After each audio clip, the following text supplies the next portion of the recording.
Hello and welcome to the program. My name is Luke Hunt and this is another podcast for The Diplomat and the Beyond the Mekong series. With me today is Virginia Bones and Andreas Rubio, who together make up Geography of the Moon, a sensational, extremely well received band that's done very, very well across the region. How are we?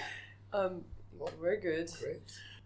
Cambodia is one of your homes. Yeah, it is. Hence we're here. Mm-hmm. For those who don't know your work, I'm not a musical writer, but okay. Give us your best shtick. Right.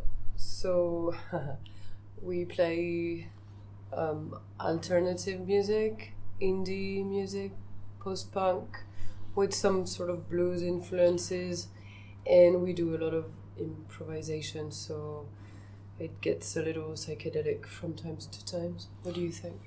Yeah, we call it death pop. Right. This mix we call it. Sometimes people ask us, "What do you do when you're in a rush?" Yeah. So what kind of music you play? Death pop, and then we leave them like that. And then, so maybe we create a new So it just sounded genre. good.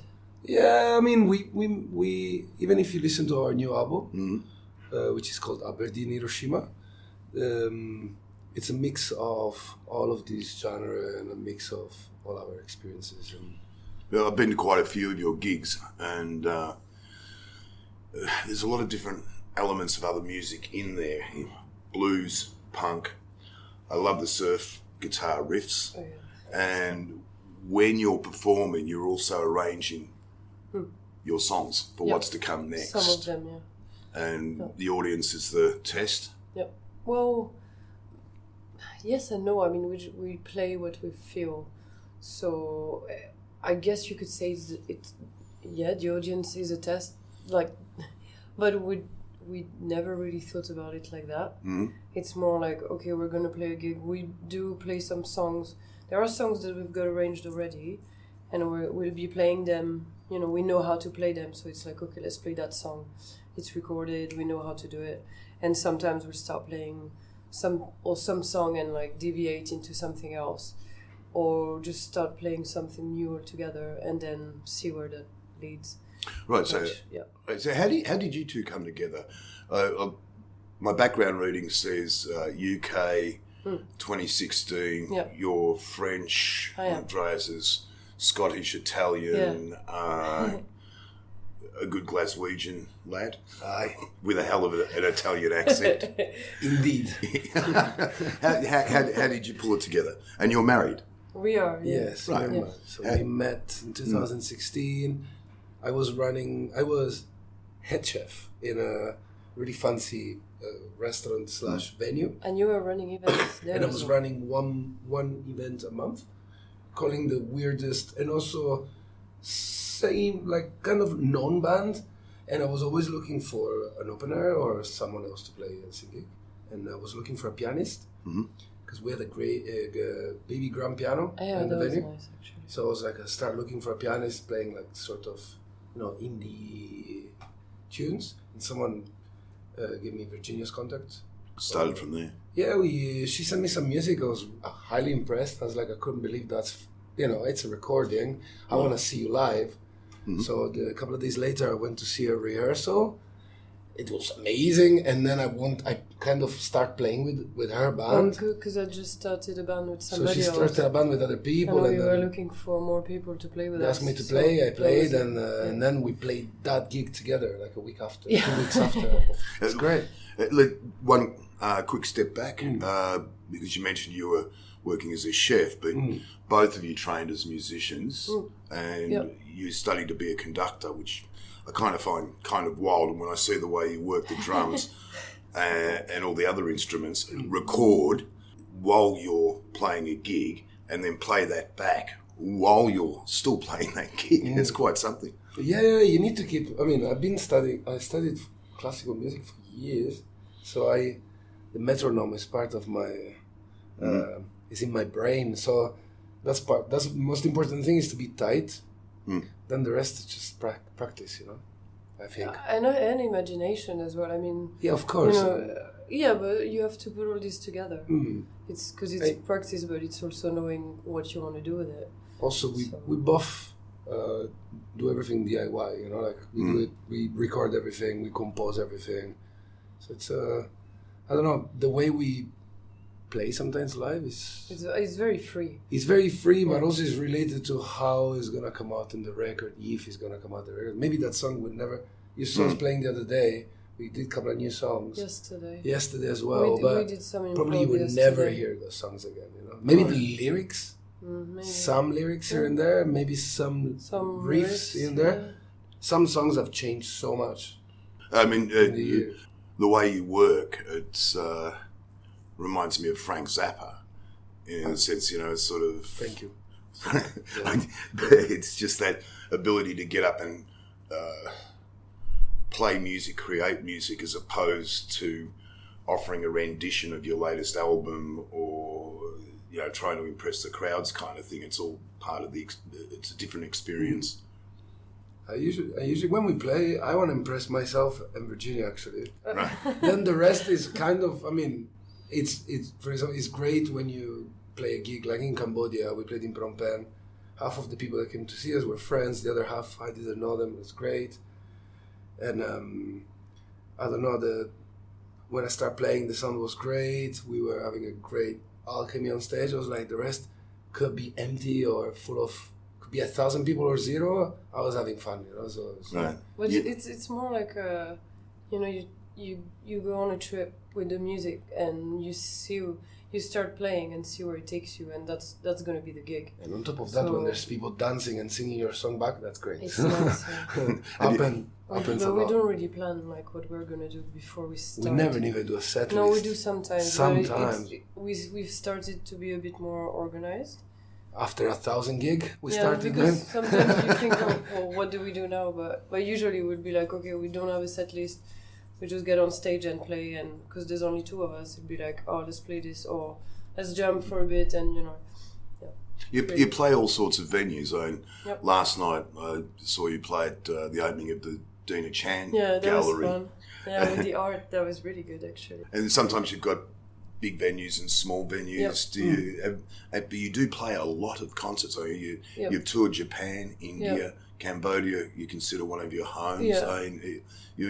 You're everywhere. Yeah. Oh, we play Vietnam, we play Nepal, we play Germany, Thailand. France, UK, Thailand as well. I think that's it so far. Yes. And you're getting a lot of airplay as well. I understand Japan and Thailand particularly. Yeah, in Europe and in the States. Yeah, and Belgium lately. Belgium, for some reason. France. We get in and there Poland. because we run everything by ourselves. So we don't have like a marketing team. We are the marketing team. We do everything. But we have a lot of contacts, and we work as well, not just for us, but we work for other people. Like we run a label called Teen Freaks. I run these labels since I was a teenager, to organize gigs and making them like trying to treat everybody equally. Then all the people, all the artists that were trying to get paid and etc. etc. So we run our own label, our own booking agency, our own marketing logistics. So it takes a little bit more time when you do a release to get heard everywhere. But the radios are helping us a lot actually. So we go played on BBC. There is some people like Robert Carlyle, the actor. Every time we do a release, he shares it on Twitter. You're right. He loves us, actually. That's where I wanted to go next, because the trick question is, how do you stand out in today's market in the 21st century? I was reading a story about a song that came out in 1984, and it was the biggest selling song in 1984. The name of the song doesn't matter. The point of the story was that on that one day when that song came out, 40 years later, more music is released in one day than all of 1984. Yes. It's just extraordinary, the amount of music that is being thrown out there into the general. The internet has democratized, releasing music. You don't need big labels anymore. Right. Anyone can put anything online, know. Well, the point with the internet, of course, is that everyone can have an opinion, and that includes all the idiots. Well, you could literally go and write or publish anything online right now. Anything. Sure, but So, how do you stand out? You've actually done a very good job of that, and what you were saying about the marketing and how hard you work. How do you stand out in this crowd today? The market's so crowded. So I don't know how much we do stand out, but we do stand out in some smaller scenes, I guess, like here, because we play a lot, so a lot of people get to see our gigs. We do record and release records. No, wait, we do record. It's fine. Yeah. Record and release works. Yeah. So there's that as well. So there's the radios. Obviously, you have to be on all the socials. I think the only one we don't do is TikTok because just none of us can be bothered to deal with it. No, it's just too much. And yeah, just we're out there. I mean, playing 2, 3, 4, 5 gigs a week. Not every week, but almost. So there's that, and we've traveled a lot. In different places in the world. Yeah, that's the thing. we traveled, we meet people, and I guess maybe some of the songs are good, so people pick up on them, hopefully. Well, they are. No, you can see as well even in Japan we have we are getting bigger in the sub-underground scene, which is amazing, and some other people we met in Japan, Westerner, and they were saying to me, how did you get in that scene? It's like, how I know all of them, like you talk to people, like all the indie sub. We just talked a lot of people went to Japan already many times. 3 times. Yeah. But for longer periods, so we get to know people, and we get to, so every country we go, we just go there and just get deep into it, meet a lot of people. If we like it, we eventually stay as long as we can.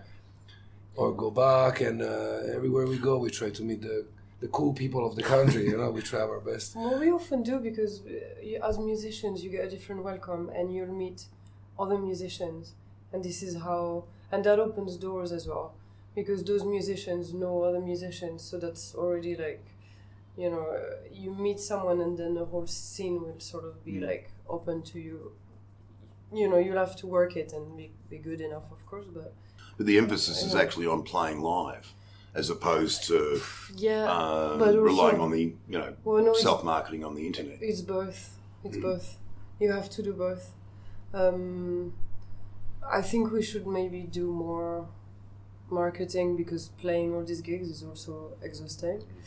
But I think because we're doing both and we travel, meeting all these people and then being online as well, that you have 2 different sort of sources of where you could potentially find us. Well, I was reading how you struggled during lockdown and COVID, as many people did, and isolation, and survived, but it was sort of personally frustrating. It was tough. You're in Glasgow. Yeah.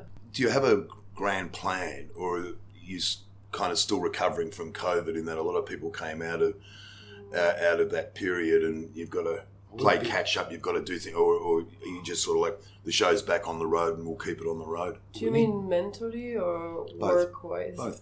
Okay. Mentally, I'm fine. Yeah, sure. No. Work-wise, catch up. I'm mentally. Actually, this year I'm actually I consider myself semi-normal, which is great. But work-wise, COVID.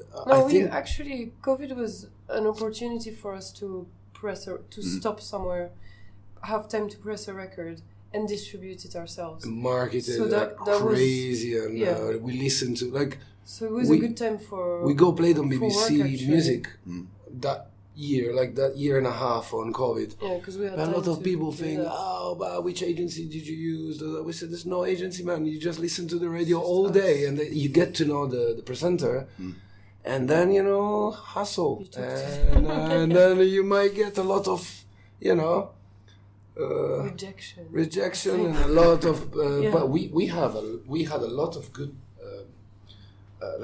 we got played from 6 different radio presenters on BBC, which was great. 6, yeah.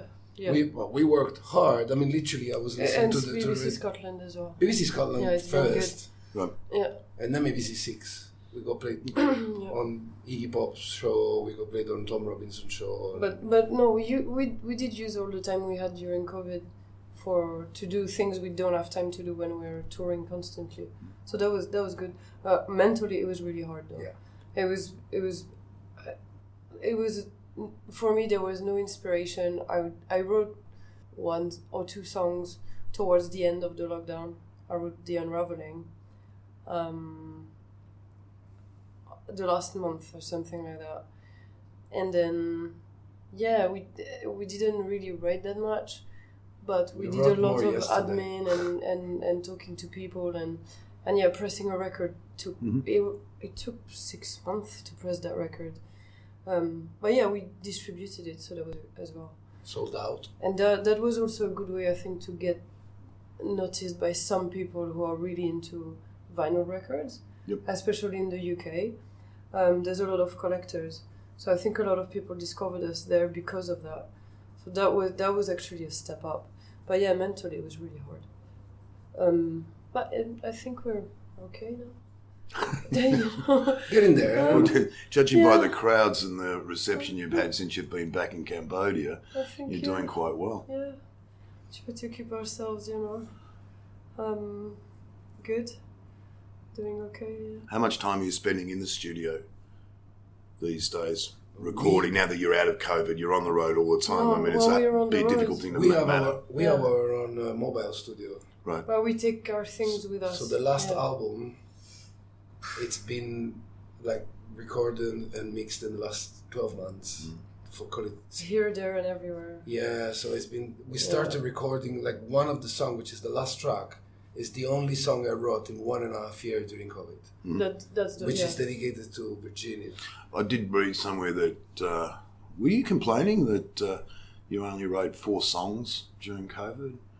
2 to 5. We wrote very little. Yeah. Yeah, we had no... As soon as we left the UK, we went traveling, we went to France, and then we went to Italy to cat sit my old cat, still alive by the way. It's almost 20 years old. It's a great cat. It's called Spritz, like the cocktail. And we went there to cat sit the cat, as my friend Dave and Nila were getting married.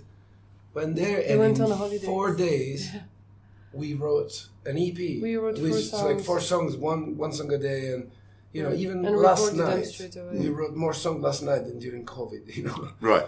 So, and this was last night at the gallery where they had the artist paints while you're performing, and it was quite a unique type of event. Yeah, art jam. We've done that before. I did that 20 years ago in Berlin. But we've done it in London. Berlin's so far ahead of the rest of us.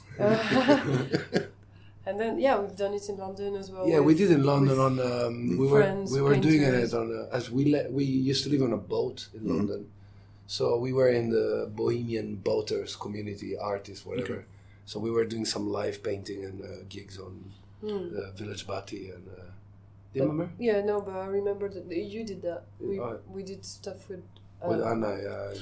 So, I guess this comes back to where does your inspiration come from for your songs? And if you can spend 2 years in a perhaps not 2 years, but a year locked down, 4 walls. Nothing happens. But then you get out and you're travelling and you're meeting people and catching up with your long lost cat and your friends who are getting married, and all of a sudden you've got 4 songs. Exactly. Yeah, I think those songs were also sort of alchemizing the experience of coming out of the isolation as well. Mm-hmm. There's a lot of frustration in the EP. But I forgot the rest of the question. That's all right.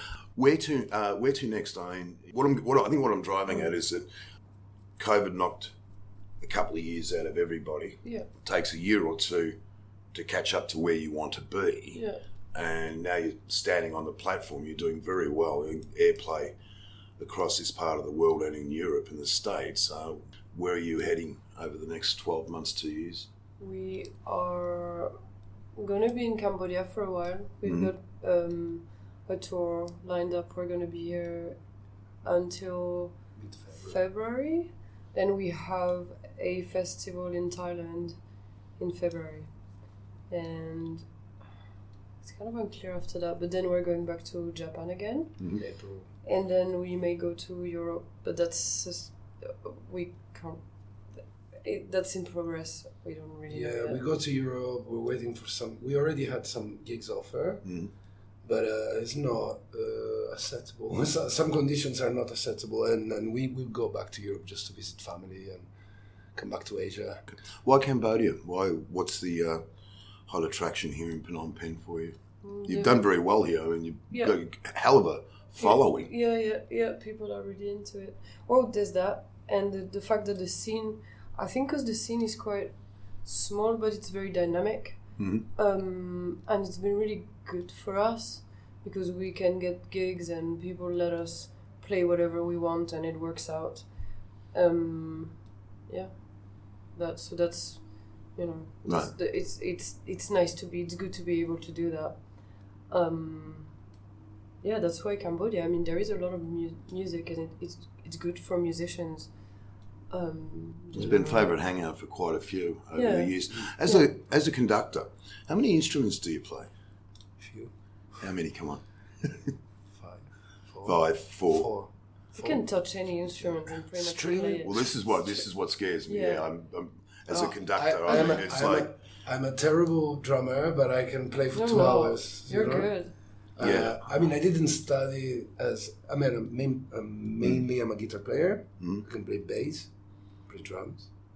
But anything with strings, Yes, you'll pick up and I you'll can be make able some to play. noise with it. right. I mean, look, I can play guitar dreadfully. I mean, I know 6 or 7 chords. I can That's put a together start. It is a start, but I'm still bad. I mean, it's not very good at all. But I mean, you guys are high-end musicians, very well trained, very well played. It's not something that you advertise. We practice. I'm been learning sitar now for a while.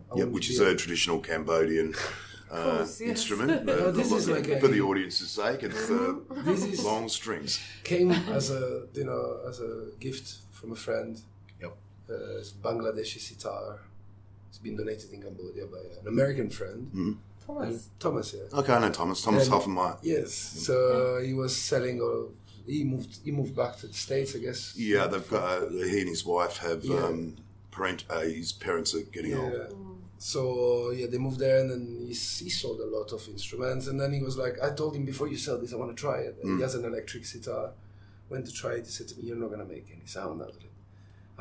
I made good sound out of it. He said to me, "Okay, you can have it." Okay. So Good job. Yeah, no, it's a great instrument. You know? Beautiful instrument. Beautiful instrument. There is like a little bit of scales to learn, like 70 or 72 scales to learn. Only. Yes, My only. God. Indian music. Indian music is very, very different. But we went to India. We met top range musicians there. We were really lucky. We've been introduced I don't know. We met some really good musicians there. Yep. Like world touring. So we got really. India impressed us, I guess. Impressed me very much musically. Right, and that's having more of an impact on the songs that you write now and the way you No, more on my anxiety What is combat that? skills. I mean, I learned how not to have panic attacks in India. You know, you can have panic attacks in India because that is true. Just living in India will. a lot of people. I love the country. I love a lot of people that are there, but it's tough. You know, like every time I need to. When you like to have you have too much problems in your head. I said, just go to India for 2 weeks. There's no problems in your head. They've all gone. They'll exactly. evaporate pretty quickly with the heat, the dust, and the madness in the towns. Yeah, it's great. So But you played with some quite famous Indian musicians when you were there as well. We performed in an art gallery in Pondicherry. Yeah, so that's and same related to Auroville. Yeah, which the owner of this art gallery is related to Auroville, which is a big. If you know, you know. No, you're referring to Auroville? Yes. Yes, no, I've been there. We've been invited to play in Pondicherry in this really prestigious gallery, and then we played for a really small audience, but they were like. We played twice though, and we played twice in a really quite... old garden. It's a beautiful experience, but all the art represented of the province and the city. And then the owner of the gallery said to me, "You must play with this guy." I was like, "No, we're leaving tomorrow." I said, "No, tomorrow you're playing with this guy. You're staying one more night here." I was like, "Okay." And then he showed me the Twitter account, and I was like, am I playing with this guy for real? I was like, yeah.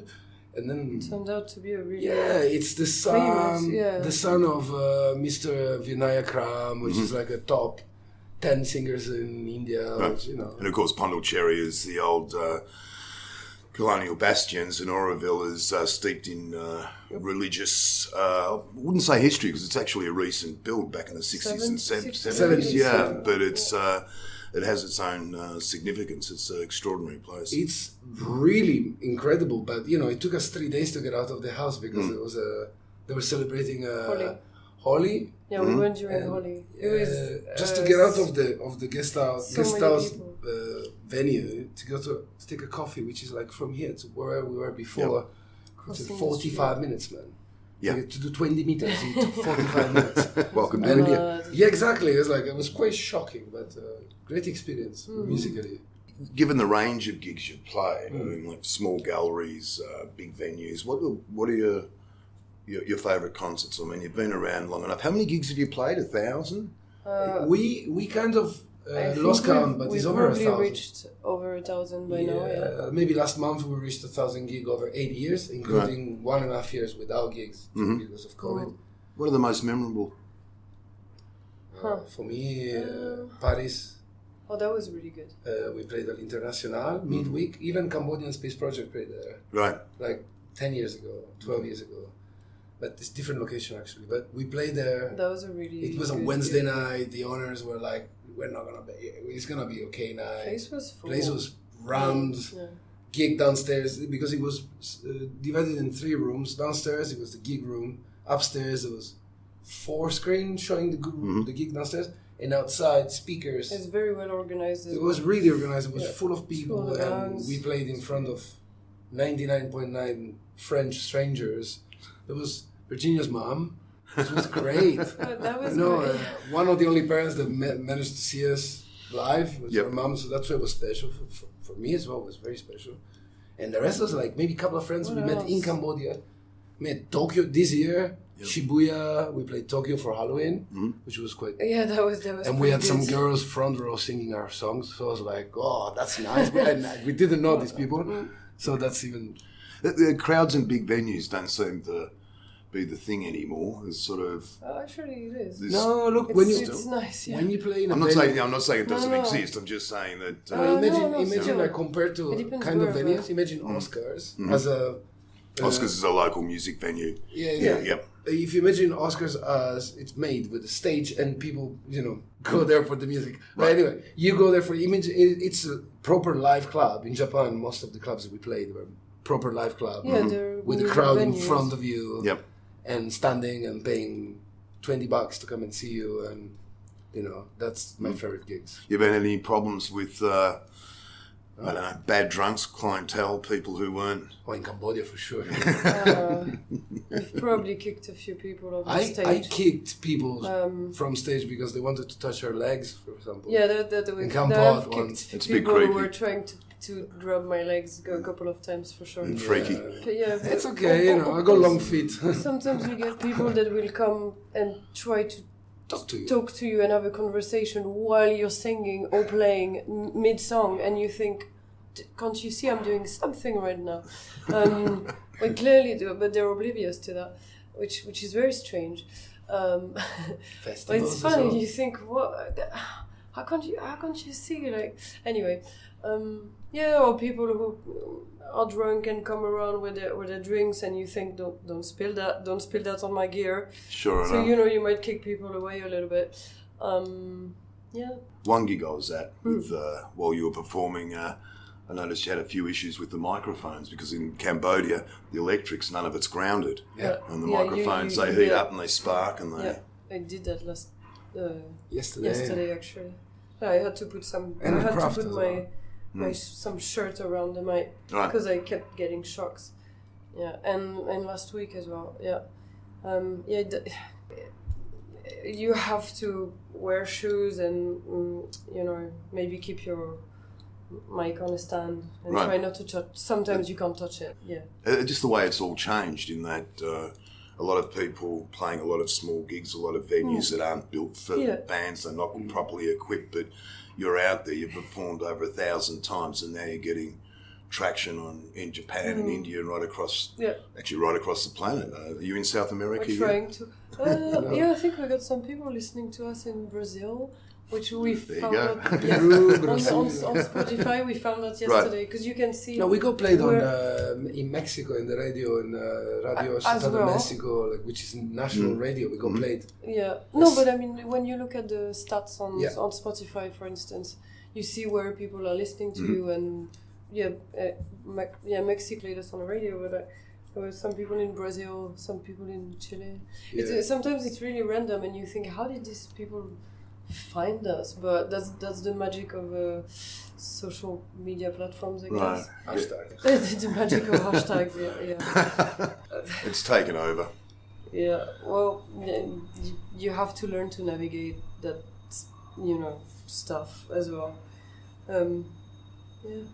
We do that, but it's funny because literally anyone anywhere could find you somehow via the platforms and internet, and it's really interesting how sometimes you think, oh, I've got somebody listening to me in Frankfurt or like some village in Japan or Canada or really random places. No, in Japan, for example, because in Japan there's other social media use. Anyway, we were posting some. Yeah, but we were there, but we've also. And there's people coming doing like 200-300 kilometers on a train to come and see us. They say, I saw your post. I like post-punk. I was like, wow, that's commitment. We made friends on Instagram, and they'll come and see us, and we think, you came all this way, like just because, yeah. Oh, but it's great. It sounds like you're very much the rock band, post-punk, blues zapper, surf, make it up as you go along, conductors from with a hell of a musical background, but you're rewriting the book for how it should be done. We're just trying to survive by playing music. You're doing it very well. Yeah, we actually, yes, for musicians these days, I think we stayed independent, and we pretty much managed to live off of it, which is not many musicians can do that. I think most people have jobs. Right. But we decided to just do that, and our job is to do also everything that supports it. So. Your parents are happy? Yeah, finally, actually. They're fans. I think so. I mean, I don't know. Our parents are following us. Yeah, they're following. They're quite like a first reaction on all social media. Okay, our moms are definitely like fans. They're always like liking all our posts and everything. My dad helped us as well pressing the records in 2020. So. It took me because I always played. Very supportive, yeah. He never understood my passage from classical, jazzy to hardcore punk, and he was like, "What are you doing, son? Get a real job, And then years later, I met Virginia. We started releasing music, and he was like, "Do you know what? I actually like it. I like this." I was like, "Really?" I was like, It took me 30 years to, And my dad just said, "Oh, well, how can I help?" And it's like, "Look, we're pressing an album, if you want to help." And he helped us, actually. So. Yeah. It's fantastic. Mum and Dad are happy, you two are happy, and exactly. The road is paved with music. Yeah, we're living, we're happy, so, On that note, look, thanks very much. Andreas Rubio and Virginia Bones, Geography of the Moon. Thank you. Thank you. Thank you.